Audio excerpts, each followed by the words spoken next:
And a good Wednesday morning to you. The results are in. But it is an election night cliffhanger in the top races. It's June 3rd. This is today. Too close to call. Key primary clashes still undecided this morning, including those battles for governor of California and mayor of Los Angeles. The high-stakes race now headed to a runoff. Everybody's given up because they've just accepted failure. Nothing changes. Things can change if you vote. And across the country, the results are in on the congressional races that could decide who controls Washington this November. We'll break it all down. Breaking overnight, deadly attack. Iranian drones targeting the main airport in Kuwait, forcing an emergency shutdown. Just hours after launching strikes on American military bases across the region.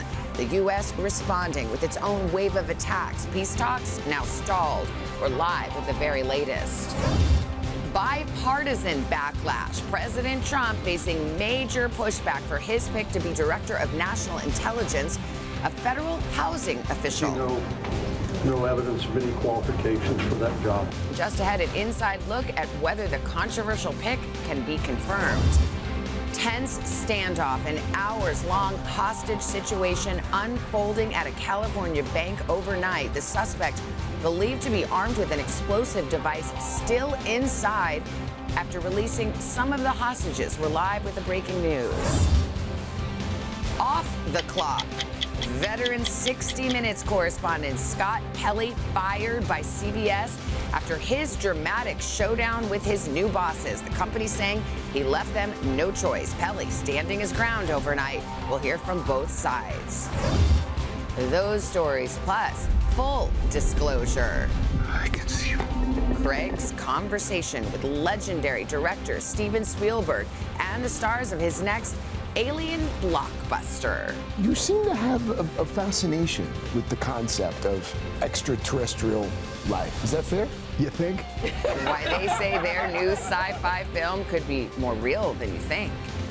And showtime. Game 1 of the NBA Finals now just hours away. The league's most anticipated matchup in years. The New York Knicks on a mission to end their 5-decade title drought. Brunson, three-pointer, puts it in! Against the young superstar looking to etch his place in history. Deep three. And yes, it is game on.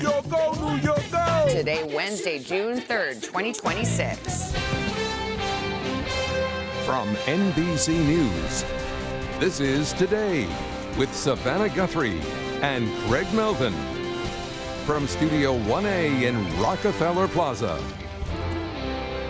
And good morning, everybody. Welcome to Today, Wednesday morning. Nice to have you along with us. Not just any Wednesday, though. There's nothing like walking around Midtown Manhattan over the last few days, having random strangers look at you going, go Knicks. Go Knicks. Go Knicks. Go Knicks. I'm looking forward to how tired you're going to be tomorrow morning. And after every single game, you're going to watch them all? It's going to be worth it. Absolutely. Yeah, absolutely. Spurs and Knicks kick off tonight. But first, there are several stories breaking overnight. I want to bring you up to speed on them, including this news that's breaking out of Bakersfield, California this morning. We are monitoring a hostage situation happening at a Chase bank. It started yesterday afternoon. It is still going on. We've got the latest in a live report. Also breaking overnight, CBS News firing 60 Minutes correspondent Scott Pelley one day after he confronted the show's new executive producer during a heated staff meeting. In the meantime, there have been new attacks in the war with Iran. An Iranian drone targeting Kuwait's main airport overnight. At least one person was killed, a passenger terminal damaged, and the airport shut down. But we are going to start with last night's high-stakes primaries. Millions of voters across the country weighing in, with some key races still too close to call this morning. All of it with the countdown to November's midterm elections now fully underway. All right, so much on our plate this morning. Let's get started. NBC's Ryan Nobles with us here in the studio this morning after a long election night. Ryan, good morning. Hey, Savannah and Craig, good morning. And while many votes are still being counted after a long and muddled campaign for governor in California, we finally have some clarity. In November, it will be Democrat Javier Becerra against Republican Steve Hilton. And in Los Angeles, a similar dynamic where it appears the incumbent mayor, Karen Bass, will be facing reality star Spencer Pratt.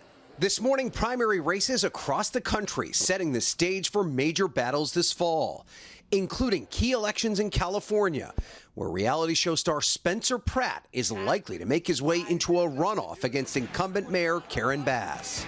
You stood with me for the first half. Will you stand with me all the way? Pratt is a registered Republican running without party affiliation, whose anti-establishment campaign has galvanized a core of the city's fed-up voters. I'm an Angelino who said enough is enough, and I had to step up. I didn't know I'd be here tonight, but this is obviously God's plan. With all eyes on the state's governor's race, too. November, here we come. Former State Attorney General Javier Becerra riding a late surge of support over fellow Democrats to finish in the top two. If elected, he'd become the first Latino governor since 1875. Este es tu estado. His likely opponent will be Republican Steve Hilton, a British-born former Fox personality endorsed by President Trump. Change is coming. With Republicans fighting to maintain their razor-thin House majority in the midterm elections, one of the most competitive contests is brewing in a New Jersey battleground district. Democrats choosing former Navy helicopter pilot Rebecca Bennett to take on Republican incumbent Tom Kean. Kean has not been seen publicly in 3 months, missing more than 100 House votes as he handles what his office calls a personal medical issue. Kean breaking his silence Tuesday, saying in a statement that he will transition from virtual work to in-person work within a matter of weeks. The battle for Senate also taking shape. In deep red Iowa, Democrats are aiming to flip the Senate seat held by retiring GOP incumbent Joni Ernst. State lawmaker Josh Turek winning the Democratic primary overnight, casting himself as the change candidate. We need a fighter for the people. He'll face off against the Republican nominee, Congresswoman Ashley Hinson, endorsed by President Trump. Thank you, President Donald J. Trump. Okay, so lots to cover. You were up late. I see your red eyes. Oh no, that's not a good sign. I know. Let's talk about, though, California and the LA race in particular. So the LA race. So what do you think is going to happen there? Well, I think there's a lot of people waking up this morning surprised that a reality star could potentially be the next mayor of Los Angeles. But there's no doubt that Spencer Pratt's accomplishment here is pretty incredible, given the fact that he has no political experience. But his supporters do need a bit of a reality check. Keep in mind that Los Angeles is made up of 75% Democratic voters. So it's very likely that that vote consolidates behind the incumbent, Karen Bass. But there's no doubt that Pratt has tapped into an angst among voters in Los Angeles. And no matter what, this will be a competitive race in November. Yeah. Okay. Let's see what happens in the general election. Thank you, Ryan. Thank you. Now to that major breaking news from the Middle East this morning. A deadly Iranian drone attack targeting Kuwait's airport, leading to the overnight suspension of commercial flights in and out of Kuwait. Of course, it also adds even more uncertainty on those peace talks with the U.S. NBC's chief foreign correspondent Richard Engel is in the region. He has the very latest. Richard, good morning. There have been several exchanges of fire between Iran and the United States over the last several days. This was the most severe, with the U.S. carrying out an attack on an Iranian military site, Iran firing at Bahrain and Kuwait, damaging a terminal at the main airport in Kuwait, causing casualties. Kuwait suspending all flights. Kuwait's airport this morning was forced into an emergency shutdown as it was targeted by Iranian drones and missiles, killing one person and causing significant damage to a terminal, according to the foreign ministry. A Kuwaiti official called it an act of criminal Iranian aggression. Thousands of American troops are based in Kuwait. Iran fired 2 ballistic missiles at them yesterday, the U.S. saying its defenses shot down the incoming fire. This morning, Iran also launched missiles and drones at Bahrain, home of the U.S. Fifth Fleet. Bahrain says its air defenses intercepted and destroyed 3 missiles and a number of drones. As a deal between the U.S. and Iran that appeared close just days ago seems to be receding. It seems Iran is trying to break the American naval blockade, closing off its ports, launching attacks at U.S. troops involved and the countries hosting them. U.S. Central Command insists the blockade is holding, releasing a new video of American forces firing into a vessel's engine earlier this week to stop it from docking in Iran. The U.S. also carried out new strikes on military sites on an Iranian island. Secretary of State Rubio was pressed on the administration's repeated claims of progress and victory on Capitol Hill. You keep telling us how we're winning this war. The president keeps saying, well, the war's over. Completely annihilated. The war is not over.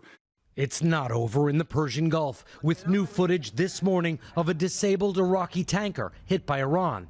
And while Rubio said progress in negotiations could come soon. It could happen today, it could happen tomorrow, it could happen next week. In the region, the U.S.-Iranian ceasefire is increasingly in name only. In a recent interview, President Trump said that he, quote, couldn't care less how long negotiations with Iran are taking and that he's been finding them boring. In a new podcast out today, when asked why his policies seem to be changing, he says it's good because it keeps Iran confused. Craig?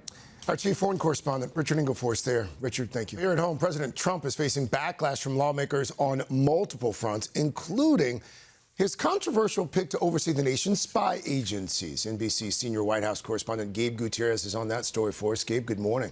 Craig, good morning. This latest cabinet shakeup has stunned lawmakers from both parties. The president, in a new interview, just called his pick to replace Tulsi Gabbard as acting director of national intelligence a, quote, very talented guy, but critics say he has no relevant experience. This morning, President Trump is facing bipartisan backlash after elevating a fierce loyalist to the country's top intelligence position. Pulte, he's done a great job, that guy. Bill Pulte, the head of the Federal Housing Finance Agency, will now also serve as acting director of national intelligence, overseeing the country's spy agencies, including the CIA. Even some Republicans are skeptical. You see no evidence of any qualifications for that job. I don't know of any national security experience he has. Pulte will replace Tulsi Gabbard, who announced she's stepping down to care for her husband as he battles cancer. Pulte has drawn the president's praise while pushing unproven allegations of mortgage fraud against Trump's perceived political enemies, including California Senator Adam Schiff, Federal Reserve Board member Lisa Cook, and New York Attorney General Letitia James, all of whom have denied any wrongdoing. Democrats are furious. Well, it's absurd. It's an appointment. Mr. Pulte has absolutely no intelligence background. He has no national security background. The president says Pulte has deep experience managing sensitive matters, including Fannie Mae and Freddie Mac as a top housing official. But so far, the Trump administration is sidestepping more specific questions about his experience. Bill Pulte is a terrific guy, very careful person. Meanwhile, a Republican revolt is prompting the Justice Department to scrap that $1.8 billion fund the president wanted to compensate people he said were unfairly prosecuted by the Biden administration. We are not moving forward with the fund, period. But Acting Attorney General Todd Blanche says dropping the fund would not impact another part of President Trump's settlement with the IRS, barring tax audits on his family. You just gave the president and his family a tax immunity to the tune of about $100 million. Not true. Still, in a new interview that was recorded yesterday but just published overnight, the president said that he was not dropping his so-called anti-weaponization fund, only that a court had ruled against it. The president adding that he was proud to have pardoned some of the people who stormed the Capitol on January 6th. Craig. Our senior White House correspondent, Gabe Gutierrez, for us there. Gabe, thank you. All right, much more to get to, including that breaking news we told you about, a tense hostage situation playing out inside a bank in Bakersfield, California this morning, hours after it started. It is still unfolding. NBC's Steve Patterson joins us with the very latest. Steve, good morning. Yes, Savannah, 17 plus hours after this hostage situation started, and things on the ground do appear to be changing quite rapidly. Police appearing to want to open some of the streets around the area. We're now much closer to the scene. You can see where this all started, that Chase building behind me. That's where police say they got a call for a bomb threat yesterday afternoon. Getting on scene, police realizing that there is a man believed to be armed with an explosive device barricading himself inside that building with several hostages. Since then, we know know crisis negotiators have been on the phone with him. Police, meanwhile, keeping this massive perimeter around the downtown area, telling people, of course, to stay far away. Not known how many hostages were inside that building. No injuries so far reported. And as far as we know this morning, no arrests have been made, making things incredibly still tense on the ground here. Savannah.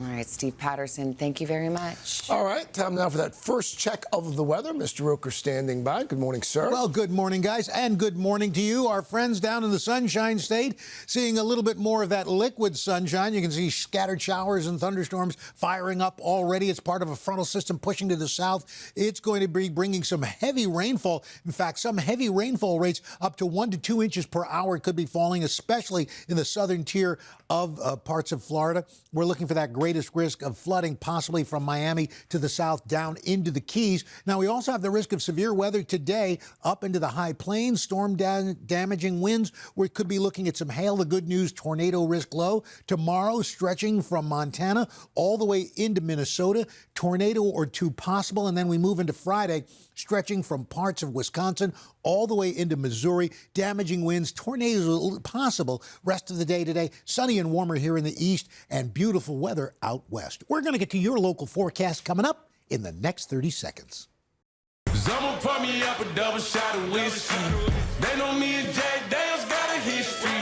There's a party downtown near 5th Street. Everybody at the bar getting tipsy. We are back. You're welcome. That song will be in your head for a few hours now. Little bar song, Tipsy. That Shabuzi hit.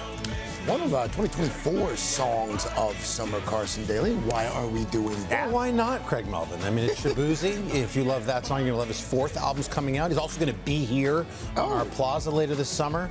And he's got maybe, I don't know, Billboard's tracking these summer jams. Yeah. And so we have the latest of those rankings we're going to get to in Pop Stars. So a little Can you tease. predict the song of summer, or is it just something when you know, you know? When it was the Thong Song by Cisco, I was able to do it, but not since then. The way that you had the thong song and the top of your tongue, yeah, right there. This was just right there. I know, you too. That's who I am. Amazing. All right, thank you so much. More to get to, including this breaking news overnight in the media world. Longtime 60 Minutes correspondent Scott Pelley fired by CBS News after his headline-making clash with his new bosses. NBC's Aaron McLaughlin here with the latest details. Aaron, good morning. Guys, good morning. Pelley's dismissal came in a strongly worded termination letter obtained by NBC News that was very much return fire from Pelley's new boss, Nick Bilton, after Pelley's very public criticism of him in front of staff. Bilton accusing Pelley of hijacking the meeting only to disparage him before ultimately letting the veteran anchor go. And for Pelley's part, he's telling NBC News the show lost its DNA when some of the staff was fired without cause last week, saying they were silenced for standing up for their audience. I'm Scott Pelley. Those stories tonight on 60 Minutes. Breaking overnight, Scott Pelley fired from CBS News, just one day after a heated clash with 60 Minutes leadership. As one of America's landmark newscasts faces a very public crisis. 2 days ago, Pelley had clashed with the show's controversial new leader, technology journalist and documentary maker Nick Bilton. In a staff meeting, Pelley attacked Bilton's qualifications and blasted the news network's leadership, according to a source in the room and an audio recording obtained by NBC News. Now Bilton writing to Pelley in a scathing termination letter obtained by NBC News. Quote, "You hijacked my first meeting with staff to disparage me," saying it, quote, "demonstrated that you have no interest in contributing to the future success of the show." In a separate note to staffers, Bilton saying he made repeated attempts to speak with Pelley to no avail. It felt like Scott Pelley was tempting fate here. He knew that he was becoming a sort of leader of a resistance. Pelley, who spent nearly 4 decades at the network, responded with a blistering statement of his own overnight. Writing, "New management has instructed me to inject falsehoods and bias into a politically sensitive story. To date, in every case, I have managed to ignore these instructions or refuse them." Adding, "Incompetence and unprofessionalism in the new management have wreaked havoc." Pelly has been critical of CBS News chief Barry Weiss, who recently fired the show's executive producer, along with two 60 Minutes correspondents, Sharon Alfonsi and Cecilia Vega. In that fiery meeting on Monday, Pelly accused Weiss of, quote, murdering 60 Minutes. Turmoil has been brewing since David Ellison took over CBS News' parent company, Paramount, last year. Ellison looking to expand his empire with a major merger, currently awaiting regulatory approval from the Trump administration. Pelly now saying the new owner is making changes, quote, apparently to curry a moment of favor with the Trump administration. While this morning, the president weighed in on Pelly. Look, Scott Pelley's a stiff, and he's afraid, and he's part of this, gang of crooked, stupid people that don't care about our country. While at CBS, questions swirl about the future of the beloved show.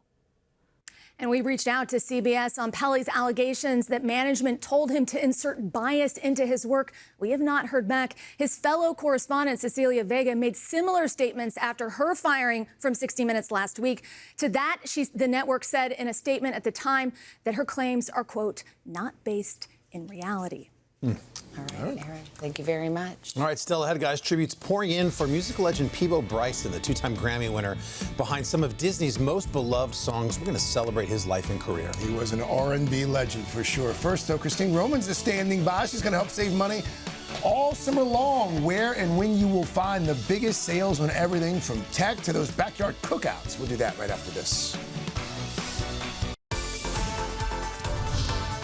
We're back 7:39, a money-saving edition of Today's Consumer this morning. Yeah, with the cost of living and inflation top of mind for so many families, we thought it'd be a good idea to highlight some opportunities to score a few deals in the weeks ahead. Yes, those big summer sales getting underway, and NBC's chief business correspondent, Christine Romans, is here with everything we need to know. Christine? Good morning. Good morning. First of all, what dates should we just keep in mind? Look, deep discounts are coming to the rescue. These big June savings events have been announced. Amazon Prime Week kicks off on Tuesday, June 23rd, runs through the 28th. The Best Buy Tech Fest, same time there. Amazon Prime Week, I said 23rd to 26th. Walmart has a deals event 22 to the 28th, and the Target Circle deal days 23rd to the 26th. Now, that Best Buy Tech Fest, you can get up to 50% off select tech things like laptops, TVs, gaming, headphones, small appliances.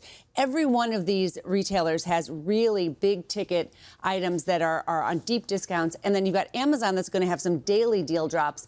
Every single day, there'll be a new thing that comes up to 50% off. So these are the big discounts that are coming ahead here. We've seen how grocery prices have been really rising. Are these retailers doing anything to kind of offset that? A couple of things here. A lot of these retailers know that they've got to slash the prices of basics and grocery items. So I think that's the key here for the summer. Basics. A lot of basics are going to be on sale here. Amazon's Prime Week members there can get discounted groceries from Whole Foods, Amazon Fresh, local grocery stores on Amazon.com. Hot dogs, buns, and corn going for as little as $1 to $3. Look at the 40 to 45% off personal care and cleaning supplies. Again, basics, basics, basics. And there's going to be a sweepstakes for some free groceries there.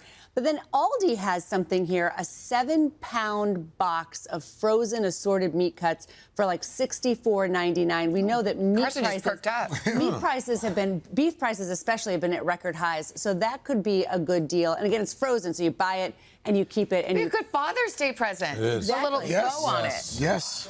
I like a box of meat. Box of meat. Roker says yes. Well, we saw the dates in June. That last week in June seems to be a good time to target some of these deals. Should you jump on those, or is it worth waiting for anything? So you should buy. We talked to Trey Baj, the shopping expert, and she said just about everything you can buy deep discount this summer, except wait for the laptops maybe to Black Friday. And guess what? There's going to be a ton of stuff on sale for back to school. I can't even believe I'm saying it, but all of those weeks in June, again, on basics, very deep discounts on back-to-school stuff. So if you have it in your budget, maybe start thinking ahead for August, even though the kids are still in school right now. Nice to get that out of the way, though.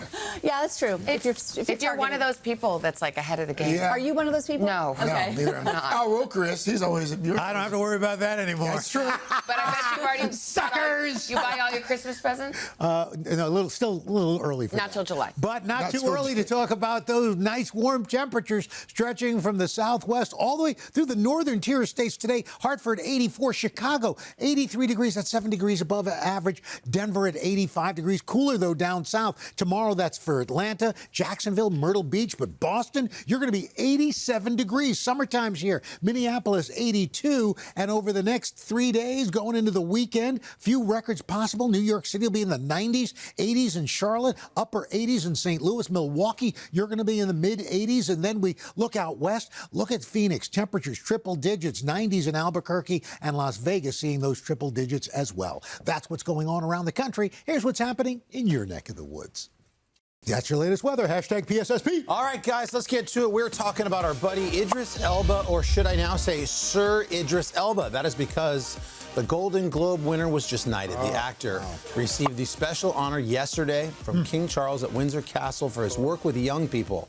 In 2022, Sir Idris founded the Elba Hope Foundation, supporting youth in their communities. And in response, the actor simply posted, "We are thankful the work continues." Sir Idris. He should be James Bond and knighted, but we'll take being knighted. Being knighted should be added to, like, you know how there's like the EGOT? Yeah. It should be like the KeyGot. Knighted, Emmy, Grammy, Oscar, Tony. Probably like two people, maybe. Right, that would be awesome. Okay. Good PSSP. Just ahead, we're counting down tonight's start of the NBA Finals. Knicks, Spurs, in what promises to be an electric battle for the title. Both cities buzzing. Kaylee Harting's going to get us ready for tip-off. There she is, right after this. Go Knicks. We're back. It's finally here. Big night for basketball fans. The NBA Finals get underway in San Antonio tonight when the Spurs host those New York Knicks. That matchup, one of the most anticipated in years. NBC's Kaylee Hartung is here, getting us primed and ready. What's up, Kaylee? Hey, guys, get ready to party like it's 1999. That was the last time the Knicks were in the NBA Finals and fell to San Antonio as the Spurs kickstarted a dynasty and won their first of 5 NBA championships. Well, now, 27 years later, the basketball world is getting ready for a dream rematch on its biggest stage. With all-star talent on the court. Brunson fires a three. It's good. And front row seats waiting to be jam-packed with celebrity fans. The stage is set for an epic NBA Finals showdown between New York and San Antonio. Knicks got fresh legs. San Antonio is battle-tested. So we're going to see what happens that game one. A 53-year championship drought has plagued Knicks fans, making this historic playoff run even sweeter. I waited a long time for this, man. My pops, he waited a long time. I feel it in my heart. We're going to win a championship this year. 11 straight wins, featuring sweeps of the 76ers and Cavaliers, with relentless star Jalen Brunson leading the way. Just trying to make sure that I'm level-headed, not change anything just because it's the finals. Despite the Knicks' red-hot shooting, the best scoring margin in NBA history during that stretch, and superb defense, the Spurs are the odds-makers' favorite, powered by global sensation Victor Wembanyama. We haven't done the hardest yet. The job isn't done at all. Wemby's squad has had just 3 days to rest after dethroning the defending champion Oklahoma City Thunder in a 7-game slugfest. Unbelievable. The team receiving a raucous welcome back home. And now the city of San Antonio is poised to host the first 2 games, while finals energy is already coursing through New York City. Go, New York, go, New York, go! With everything from subway entrances to bagels painted blue and orange, a sold-out watch party inside Madison Square Garden, and ticket prices for games 3 and 4 at the home of the Knicks climbing. The get-in price 5 times more expensive in New York than Texas, and record resale listings for courtside seats going for over $100,000. Welcome to the Alamo Dome for Game 1 of the 1999 NBA Finals. For a rematch, 27 years in the making. So the NBA Finals will be played in primetime, of course, an 8:30 p.m. Eastern tip-off, and that can be a problem for all of us on the East Coast with early morning alarms set and also the youngest sports fans. Well, not to worry. New York's mayor signed an executive order to repeal bedtime for kids of all ages in the city during the finals. Guys, unfortunately, schools are still in session here in New York, but hey, nothing unites New Yorkers. I'm going to invite the mayor over for the meltdown after they sleep for 4 hours. And my kids are watching right now. get them ready. It's important to note that does not extend to kids in Connecticut. Only New York City kids. How old were you last time? I was 18 years old when the Knicks won their last championship. Wow. So this is a big deal. 53 years ago. I know. There you go. Right. Look at that. A lot of people doing math right now. Math be mathin'. There you're the one. Kaylee, thanks so much. Guys, coming up, Hugh Jackman and Ryan Reynolds teaming up for a new docu-series and chugging beer out of a shoe. Isn't that a thing? It's an Aussie a shoe? tradition. It's an Aussie tradition. We'll explain it all coming up in Pop Start after a quick check of your local news weather and these messages. Read it down.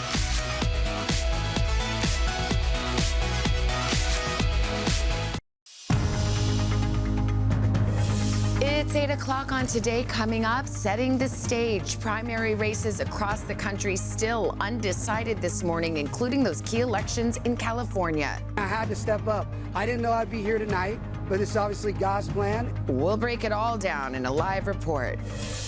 Then, Beautiful Life.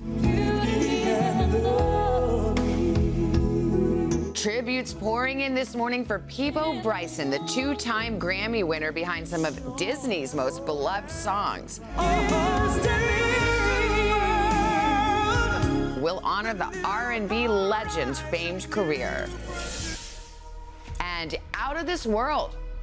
Is this something that you think that human beings are ready for? Ready or not, here it comes. Craig sits down with Steven Spielberg and the star-studded cast of Disclosure Day. How does one go about developing an alien language? You do it with Steven Spielberg. A conversation you do not want to miss. It's all that, plus Will Forte live in Studio 1A. Can you feel it? Ryan and Hugh together again. Hi, Peanut. I'm gonna need you to come with me right now. And what will be the song of the summer? It doesn't take a crystal ball to see. We're breaking down the top hits today, Wednesday, June 3rd, 2026. From Austin, Texas. I'm your cousin. We love you, Daddy. Celebrating my 60th birthday with the Today Show. From Warrington, Virginia. I want to be the next Al Roker. Visiting from St. Louis, Missouri. Sulphur, Louisiana. Seattle, Washington. And Salina, Ohio. Virtual reality. Hey, We're on a drama club trip. From Dawson Bryan Elementary School in Ohio. And on our entry trip From Beaverton Middle School in California. No chaperones. Oh, we'll try to get out there. You can volunteer. Happy you're with us on a Wednesday morning, chaperoned or not. Happy to have you out in our plaza. It's a safe place. It is a safe place, and we're going to get out there and celebrate with those folks in just a bit. By the way, looking ahead to tomorrow, we're going to bring back our popular series, Today's Best Ways. We're going to do it with something that affects all of us. Stains on our clothes, our carpets, our furniture, especially if you have kids. So Vicky Wynn, she went in search of the top tips. So red wine, grease, and crayons on the wall. Never get the best of us again. Okay, yeah, enough about Saturday night. Yeah, all right, let's get to your news. 8 o'clock, we'll begin with last night's high-stakes primaries across the country. Several races still undecided this morning, including those closely watched battles for governor of California and mayor of Los Angeles. NBC's Ryan Noble's back again with us with the latest results this morning, still coming in. Good morning. Yeah, guys, good morning. Let's start with that race for mayor in Los Angeles. That's where reality star Spencer Pratt turned his internet campaign into actual votes, winning over enough Los Angeles voters to make it to the general election this fall. He'll be up against incumbent Karen Bass, who fought off a challenge from not only Pratt, but several other Democrats to make it to the next stage. Now, despite Pratt's insurgent campaign, Bass will still be favored this fall because 75% of voters in the city are Democrats. Statewide, former Attorney General Javier Becerra advanced to the runoff against Trump-backed Republican Steve Hilton. This despite more than $200 million spent by billionaire Tom Steyer, who failed to make it to November. Elsewhere around the country, in Iowa, a surprise. The GOP nominee will be Zach Lane, who beat the Trump-backed candidate, Congressman Randy Feenstra, a rare loss for the president in a GOP primary. Lane will face off against Democrat Rob Sand in the fall, who Democrats believe has a real shot. And in the Senate, Republican Ashley Hinson, a former TV news anchor, will take on Josh Turek in the fall to replace the outgoing Joni Ernst. Guys? All right, Ryan, thank you very much. U.S. Coast Guard divers are back in the Bahamas this morning as they resume their search for Lynette Hooker. Hooker is the American woman who disappeared back in April after her husband said she fell overboard from a boat. Brian Hooker was initially arrested by Bahamas police, but was released from custody 5 days later without being charged. He has said he did not harm his wife and has since returned to the United States. Turning now to the famed career of a music legend, Peabo Bryson, one of the most famous crooners in the industry, selling 20 studio albums across 5 decades. An iconic singer died on Tuesday, 75 years old. NBC's Ann Thompson has the latest in a look back at some of his most memorable ballads. Ann, good morning. Good morning, Savannah. Peabo Bryson passed away after suffering a stroke last week. If you find yourself this morning singing his 2 biggest hits from 2 blockbuster Disney movies, you are not alone. Just a little change, small to say the least. Peabo Bryson was a superb singing partner.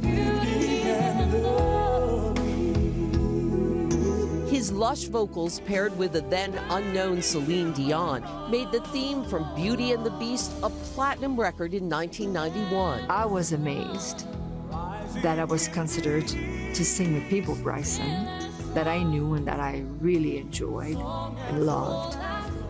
And it became a very huge success. The duo performing the ballad at the Oscars the following year and winning a Grammy in 1993. Like a shooting star, I've come so far. The theme from Aladdin with Regina Bell would bring Bryson his 2nd Grammy and his only #1 Billboard Hot 100 hit. His sensual sound a compliment to many female singers of the 80s and 90s, Natalie Cole and Roberta Flack. I celebrate my love for you. Born in Greenville, South Carolina, he began to sing professionally as a teenager, eventually establishing himself on the R&B charts and appearing on Today in 1984, saying there was no limit to his career. I'd like to take this thing as far as it can possibly go. He made 20 studio albums and never stopped performing, even singing the national anthem during the 1992 World Series. Oh, the land of the free. Just last month, at 75, still enchanting audiences. Sharing the stage in the Atlanta area with his son Robert, calling it a super proud dad moment. Bryson's family, including his wife Tanya and daughter Linda, say in a statement this morning, while our hearts are broken, we find comfort in knowing how deeply Peabo was loved and how many lives were touched by his voice and his generous spirit. His legacy and his music will live on for generations to come.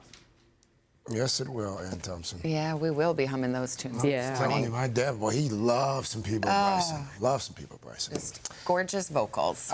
News has been covered. Look who's here. Hi, guys. We have a little late boost, but we are headed to the outfield this morning. Did you all catch this unusual home run from the Angels-Rockies game last night? Now fly ball right center from Rumfield. Adele's after it in the gap, and he makes the running catch. Oh, he didn't grab it. 3, and he just gave one. Yep, there it is. That's a home run. No. Hit his head. That hurts in so many ways. And then bounced right out. You could say the batter got a boost off the outfielder, Joe Adele. Oh, Joe. And he's Joe Adele, so some were going, stop playing that replay. I know. And Not a heads-up play, buddy. Not a heads-up play. It reminded us of a very similar moment back in 1993.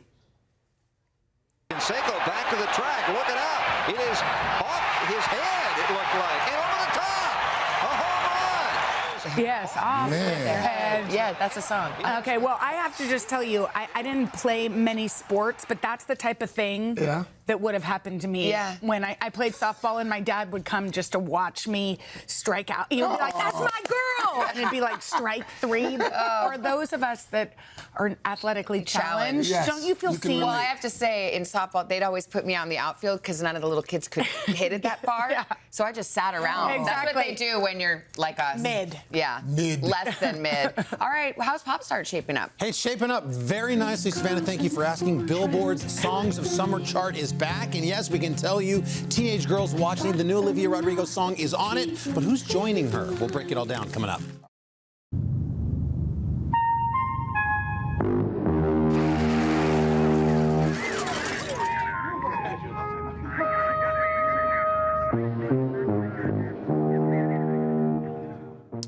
And we're back with one of Steven Spielberg's first films about aliens, of course, the 1977 classic Close Encounters of the Third Kind. 49 years later, the legendary director is proving he's still obsessed with extraterrestrials as he gears up for the release of Disclosure Day. Yes, the epic sci-fi thriller starring Emily Blunt, Coleman Domingo, and Josh O'Connor is one of the most anticipated films of the summer. In fact, some are already calling it Steven Spielberg's best movie in years. And we got the chance to sit down with him and the cast.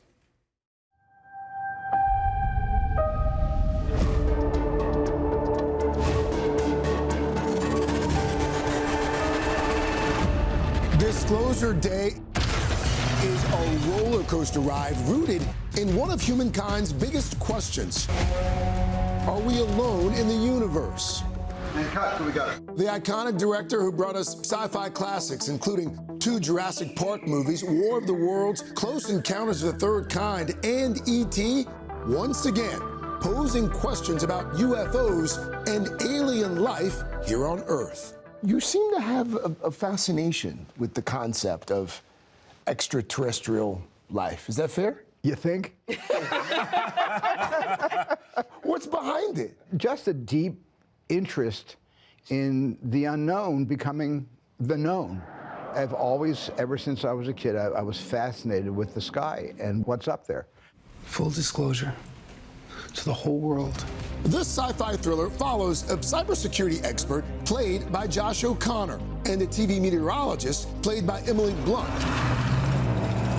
racing against a secret government agency to reveal the truth about alien life. Is this something that you think that human beings are ready for? Ready or not, here it comes.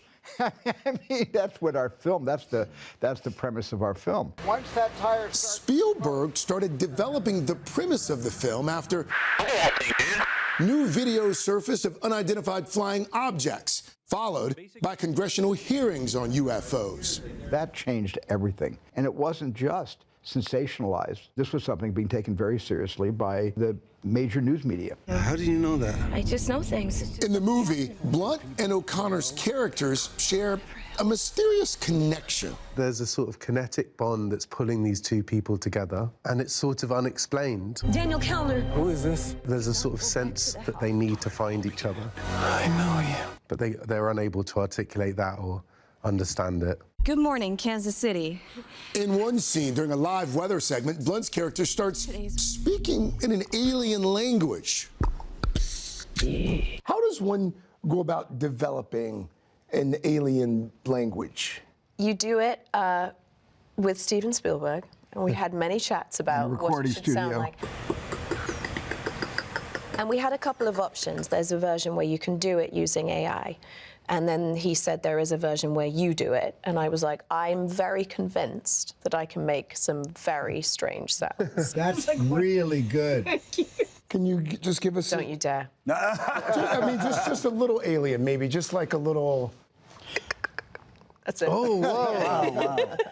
They regard empathy as an evolutionary advantage. Domingo plays an outspoken advocate who leads the fight to expose the truth about extraterrestrial life and the government conspiracy. How did you see yourself in the role? He's got a deep sense of empathy, and he carries that with him. He knows more than most people in the film, and he really believes in the possibility of inviting others into the experience. And as you can tell, Coleman has none of these characteristics. Zero qualities. Do you understand what she's saying? It's gibberish. I can't understand it. I can. O'Connor's character is more than he seems. Josh, you describe your character as an unglamorous hero. Yeah. What do you mean by that? Josh. Well, that's how I describe myself, actually. Well, that in life. Unglamorous. Well, Yeah. An unglamorous there goes all the hard work I did to make Me glamorous. Yeah. Become an action star. You can do all you like. Unglamorous is probably not the right term. I think he's just sort of unsuspecting is maybe more appropriate. There we go. And actually, Emily did this. Both these characters are us. You know, they're just experiencing it, you know, as a human would. And way over their heads as well. And way over their heads. They are the audience, essentially. Yeah. We are them and they are us. What did you steal? Secrets. For any of you, did it change your opinion about what might be out there? Completely, yeah. How I mean, so? I think I felt my opinion had been changed even in prepping this movie, that I had never gone down the rabbit hole of looking at every congressional hearing that's taken place, every documentary, docuseries, everyone who has had a genuine experience. So I became invested in them, in the people who'd had these experiences. I really feel a sense of like a hunger for this information now. Yeah. Because I think there aren't many advancements or bits of knowledge that we can receive that will completely unite us than something like this. To be clear, Steven Spielberg believes there's obviously life out there. Of course. Is it living among us? Living among us, I don't have any evidence, obviously, that because I don't have any inside information about living among us. But I think the circumstantial evidence that exists right now, at this point, is overwhelmingly convincing that that we are not alone. Well, there you have it. We're not alone. I agree with that. I agree. Yeah. So do I. But I think I don't know about among us, although those jokes write themselves, don't they? Yeah. It's interesting, and not to obviously give away too much of the film, but I asked all of them about the ending of the film, and all of them said, well, it's open to interpretation. Okay. It's open to interpretation. Well, that was a good teaser. But Now that we scene have where to- Emily Blunt is doing the weather and she does the alien voice, that's what got me when I first saw the trailer. I was like, what is this? Yes. And the fact that it's not AI makes it even better. It looks, yeah. By the way, I also asked Steven Spielberg what he'd like to work on next, because he's done just about everything, obviously. And he's never done this. He said he would love to direct his first ever Western. Wow. Wants to do a Western. I mean, he should. I think he grew It's up in hot Arizona. right now. Country's hot, Yeah. Western's hot. It's all over TV. Why not? As for Disclosure Day from our sister company, Universal Pictures, it drops next Friday, June 12th. All right, let's get to Pop Star, guys. We're going to start as teased, the songs of summer. We gave you Spotify's picks last week, and now Billboard's chart has returned. It's based on streaming and sales data to determine the most popular songs from Memorial Day through Labor Day. So let's see how we look week one. Here's the track at number 5.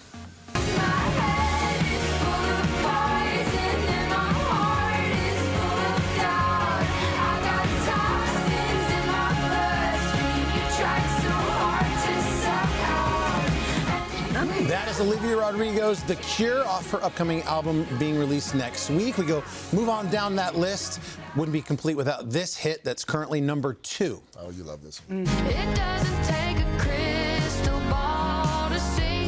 A cowboy always finds a way to leave. Drinking Jack all by myself. He's choosing Texas, I can tell. Ella Langley, of course, holds the second spot with Choosing Texas. She also has the third spot on our Songs of Summer with her other track, Be Here. Now, this artist claims... Be Her, rather, I'm sorry. Yeah. This artist claims also several spots, number 1 and number 4. Oh, yeah. I made way too much in a week. Must be 250 at least. Like the money just grew off a tree. Like the money just came in for free. For real. Yeah. We'll refer to that as Janice from Drake currently sitting at the top of the charts. If Drake holds on to this position, he'll become the first artist with 3 number 1 songs of summer. In 2016, it was One Dance, and in 2018, it was In My Feelings. So we'll keep an eye on that. Next up is the Dallas Cowboy Cheerleaders. America's Sweethearts are back for a 3rd season of their Emmy-winning reality show. As the squad returns for the 2025-26 NFL season, the competition is fiercer than ever. This time around, only 6 spots being available as the girls go through another cutthroat audition process. this is the first time we're viewing applications because of seeing Netflix's America's Sweethearts. They're never going to want an Aussie gal representing America's Sweetheart. It's hard, but, you know, go the Cowboys. This has been my dream forever, and I'm so close. You guys ready? I don't know if It's just like so much. Well, there you go. You see the guest judge there, Casey Musgraves. You see who made the team when season 3 of America's Sweethearts airs June 16th on Netflix. And following the show's premiere, we're going to have the squad here, live performance on the Plaza. Get ready. Are you guys going to be Get your doing stuff ready, JBH. Join them. I'm not going to throw you. There we go. There they are. There we go. There we go. Is that the real thing? There You you go. guys can't tell. Great. That's what I'm saying. can't You wouldn't tell. even know. You can tell. You wouldn't know. That's a lot of hair. Oh, I think you would. We had like a special thing covering our They were stomach. like military grade Spanx to suck in everything. Best night ever for Mike Feldman. Henry Hager. Guys, finally, We're married. one more item. Hugh Jackman and Ryan Reynolds. What are you suggesting? The Hollywood duo spent some time down under this week. The two recently became co-owners of an Australian sailing team. They're currently filming a new reality series following their journey. And while they were down in Hugh's homeland, the new team convinced them to partake in a sacred Aussie tradition called the shoey.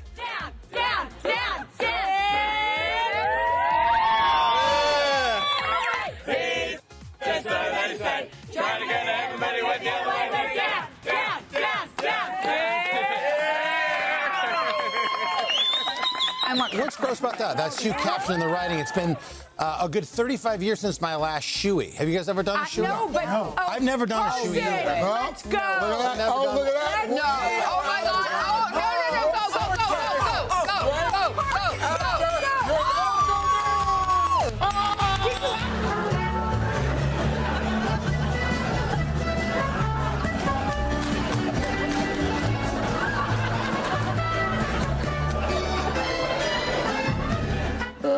Nobody commits to the bit quite like Will Forte. Just a little taste of his many larger-than-life characters on Saturday Night Live. These days, you can catch him with fellow SNL alum Tina Fey in their 4 seasons. It's their comedy series that follows a group of friends who team up for quarterly vacations. In the hit show's 2nd season, it takes the group to Italy, where Will's character is really embracing the local culture. And you must all feel so happy to finally have Cloud back home after all these years. Why are you talking like that? Yeah, I mean, familia is so, what's the word? Important. Does your accent make you forget English? I am an empath, so I take on the speech patterns of the people around me. I'm an empath. Well, welcome back. Thank you. God, my joints all ache just from watching that SNL clip. Yes. You should know, by the way, that's like the Today Show. That's the staff's favorite sketch. Oh. Yeah, favorite sketch. Did you know at the time it was going to be what it became? No, yeah, I mean, it really is my favorite thing I ever got to do there. But you know, you live for the moment and then you're off to the next week and you just forget about it. So it's so fun to see people are still getting to see it. Let's talk about the 4 seasons because, again, you played Tina Fey's husband. Yes. I would assume that if it's someone that you've known for decades, it makes it a little easier to play their spouse. Oh, completely. Okay. Completely. It's funny because we play this group of people who have been friends for decades, and it is funny how quickly we as characters became, or excuse me, as people became friends. Yeah. Like it was a pretty instant bond. The show is, we were talking to Tina a couple of days ago, it's one of these shows that appeals across a lot of different generations. Yeah. But Gen X has really taken to it like that. Yeah. Do you and your wife ever watch it and you're like, this is a little too close to home? It's a little too relatable. There is a lot of stuff that is very relatable.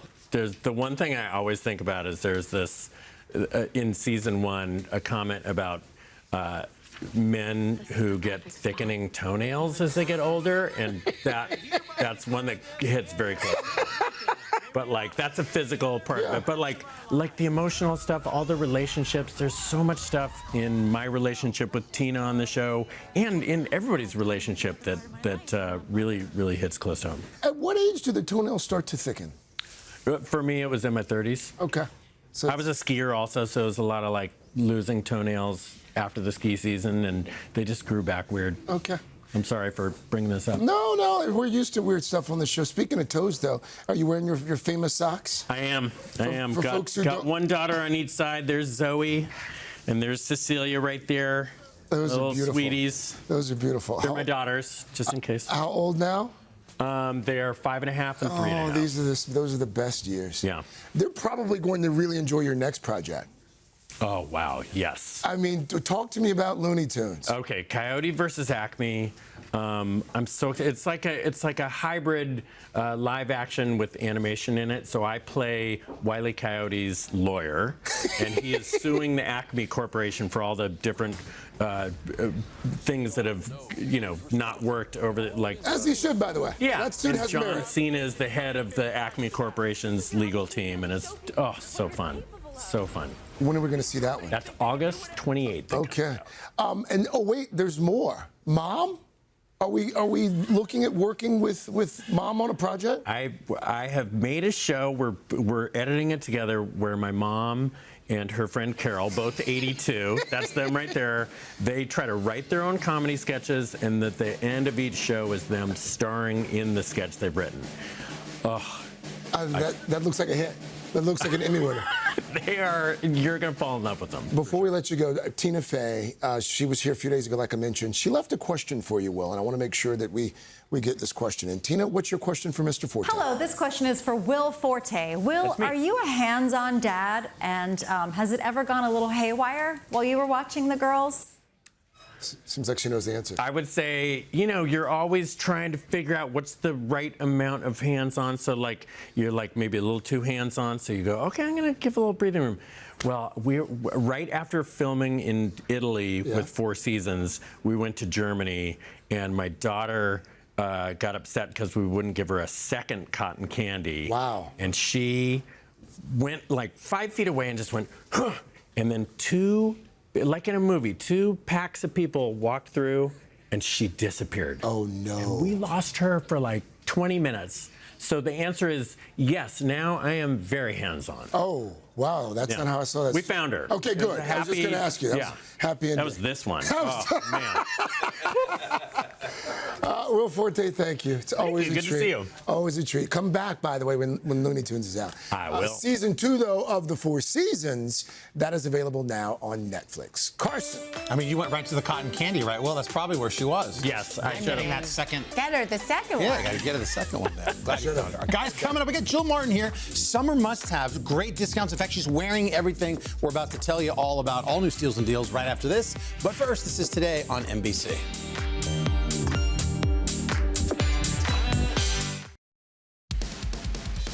Jill's Steals and Deals is sponsored by the Wells Fargo Active Cash Credit Card. Shop like a 2%er with Active Cash. All right, everybody, we're back with a summer-themed steals and deals. Our friend, lifestyle and commerce contributor Jill Martin is here to help us make the most of every sunny day to come. So get out your phone, scan the QR code below that's on the screen. Let's do some shopping. You know these deals are incredible. Jill, let's sell some of these bags. They look waterproof. Okay. Hi, everybody. I'm wearing all of the items. I'm, of course, in all my NYX colors. I have NYX in 4. You're excited about tonight. I'm very excited about tonight. But this always sells out. This is the pop-up brand tote with pouch. Retail $125 to $135.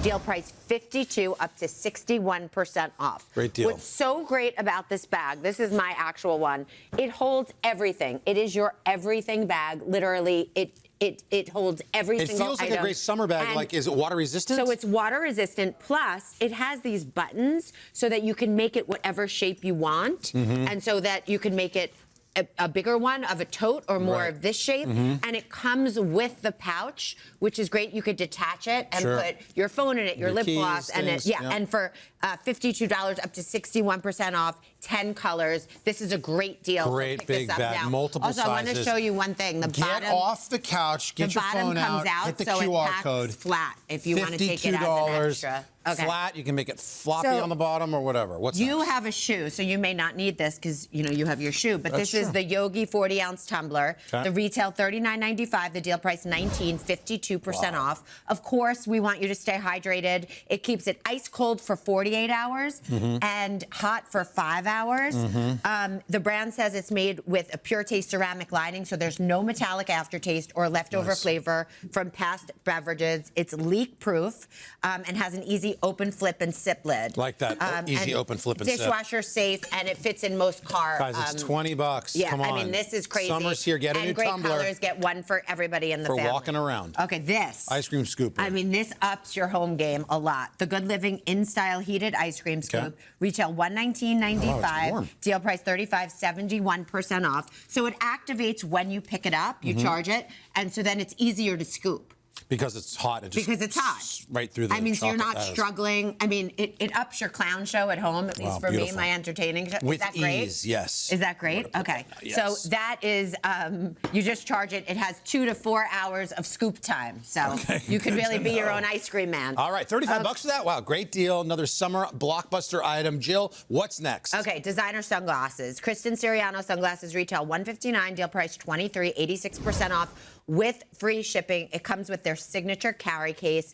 Christian Siriano, you know and love. I mean, Zana. Crazy. Zana's looking at me saying amazing.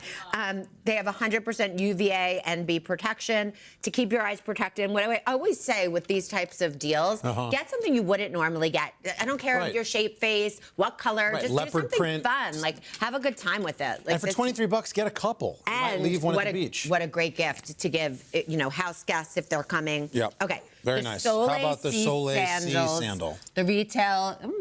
Mixed colors. Retail $59 to $89, deal price $26 to $40, up to 59% off. This is their signature cushion footbed. It has a padded arc, and they're faux leather. So you have 3 options. You have the traditional one in this faux leather. Then you have the padded one, which is so great, and then the one with the bows. Beautiful. And you know, you can go on today.com. See, they are so super duper comfortable. I'm wearing these since this morning. $26 to $40. Hit the QR code, And guys. like Get an some everyday, of and these. flip flops are like. We The got thing 30 now. seconds, Jill, for I think a recap That is and behind you. no problem, because if you look at this, Zana and I were talking about it, the duster is the item of the season. Okay. You could wear it as a dress. You could wear it like I am as a duster. It's my Bodie linen shirt dress. One size fits most. You just throw it on. Retail $250, deal price $39, Love it. 84% off. It's a timeless wardrobe staple. Yep. All of these colors. You never have to button it. Oh, Tell Savannah me a wants you to color try and it I'll on. pick you out one. And yeah, and it has the buttons, and so you can just throw it over a bathing suit. Again, it's linen, machine washable with the collar, and you could belt it. I mean, it's everything. Jill, let's hit all those products again real quick, if you don't mind. Okay, we have the Pop-Up Brands Tote, the Yogi Tumbler, the Good Living In-Style Heated Ice Cream Scoop, the Christian Siriano sunglasses, the Soleil Sea sandals, and the My Bodie linen shirt dress. Deals. Great work there. What are you waiting for to start shopping? Just scan the QR code or head to today.com/deals. Remember, Today earns a commission from purchases made through our links. Thank you, Jill. Appreciate it. Go Nick. Savannah. You'll drink a beer out of your shoe, but you won't try on that little button-down They don't have a double XL. Oh, stop. No. One size fits You most. don't, yeah, it fits everybody. me. Up next, we're diving into summer fashion and the industry's new embrace of women of all ages with some gorgeous ladies here to prove it. But first, this is Today on NBC.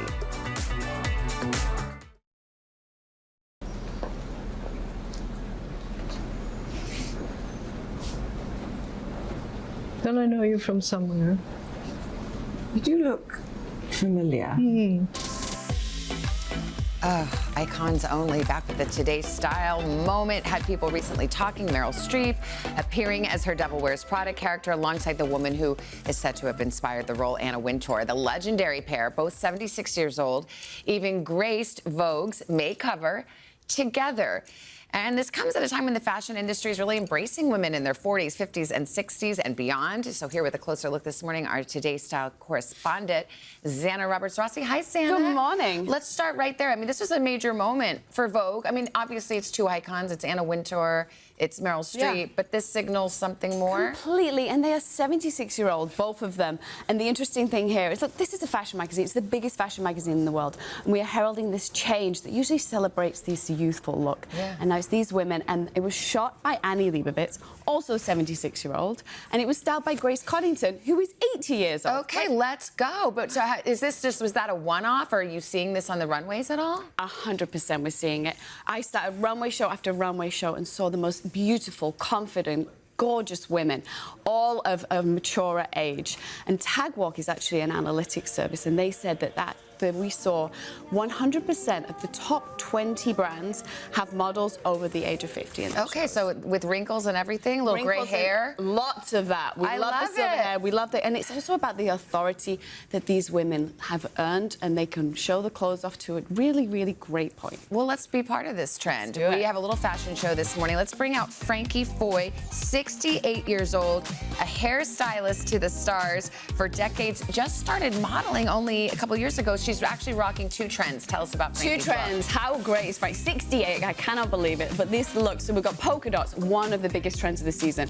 Not to wear it head to toe because it can get a bit cartoonish. She's wearing it in a more utilitarian way. With one of the more polarizing trends of the season, the capri pants. Oh. But she rocks it. Frankie loves her legs. We're like, that's also something that comes with age, right? You know what suits you. Yeah, and they're not short shorts, but you look so, on trend. Frankie, you had this successful career behind the camera. What made you decide to try modeling? I was at a holiday party, a fashion holiday party, and a casting director just came up to me and said, "You've got to call me." Wow. And I was very resistant at first because I didn't see it, but I did call her, and she slapped me in a couple of campaigns, and then I got an agent. I love it. That is so cool and so well-deserved. Frankie, thank you so much. We want to bring out our next model, Sharare Siadat. Did I say it? Did I say her?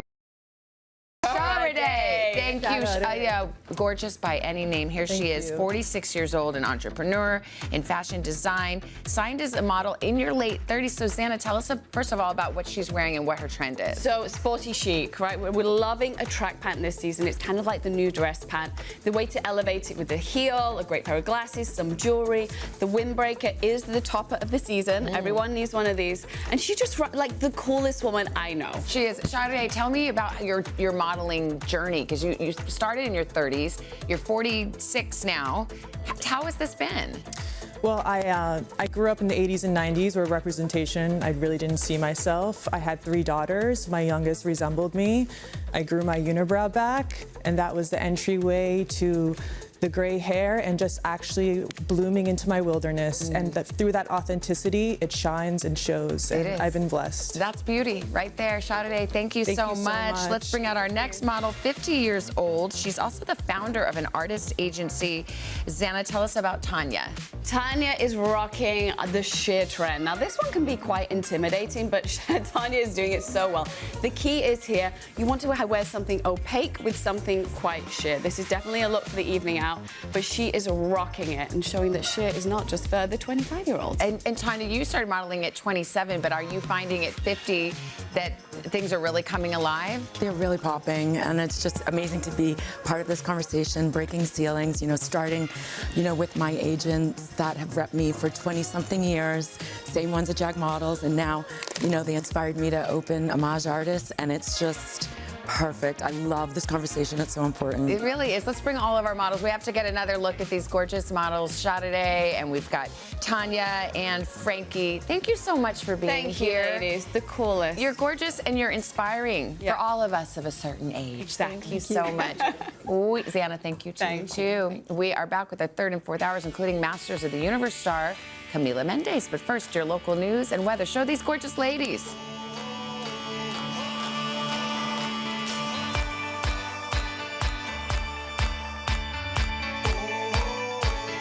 Hey, thanks for watching. And don't forget, you can catch the Today Show every morning on NBC or take Today when you're on the go. Just follow the Today podcast on Apple Podcasts, Spotify, or wherever you listen.